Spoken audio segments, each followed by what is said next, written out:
አቤት የቡታጅራ ቅሌት! በጣም ገራሚ።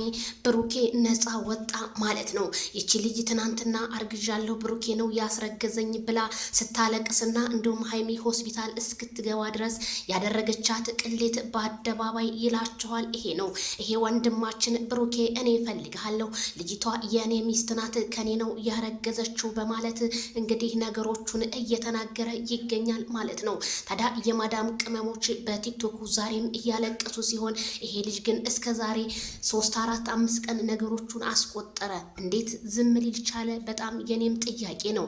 የት ነበርክ? የሰው ልጅ ራሷን እስከምትስት ሆስፒታል እስከምገባ ድረስ ማለት ነው።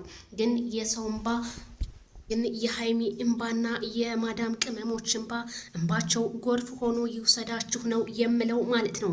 ለተጨነቃችሁ በሙሉ ሀይሚም ብሩኬም አይለያዩም ካሁን በኋላ። ልጅቷም ያረገዘችው ከሌላ ሰው ነው እላችኋለሁኝ። ይሄ ልጅ ባልነኝ ብሎ እንግዲህ በአደባባይ ላይ መጥቷል ማለት ነው። ግን ትንሽ አታስቡም ወይ? ኦዲየንስ ይጨነቃል ብላችሁ ይሄንን ግን ካራክተር እየሰራኸው ልጅ ግን በጣም ትገርማለህ ማለት ነው።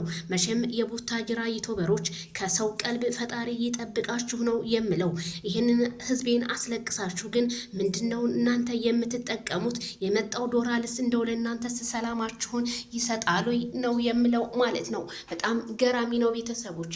ትናንትና እንደዛ የማዳም ቅመሞች ሲያለቅሱ የነበረ፣ ዛሬ ደግሞ ይሄ ልጅ እንግዲህ የኔ ሚስት ናት፣ ምንም አትጨነቁ፣ ብሩኬን ላገኘው እፈልጋለሁ፣ ሀይሚዬን ላነጋግራት እፈልጋለሁ፣ እውነት ከኔ ጋር አለ እያለ ነው። በጣም አስደንጋጭ ነገር ነው እየሰማን ያለ ነው ማለት ነው።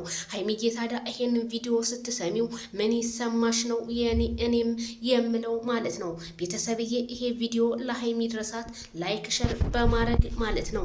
የውሸት ጥግ አቤ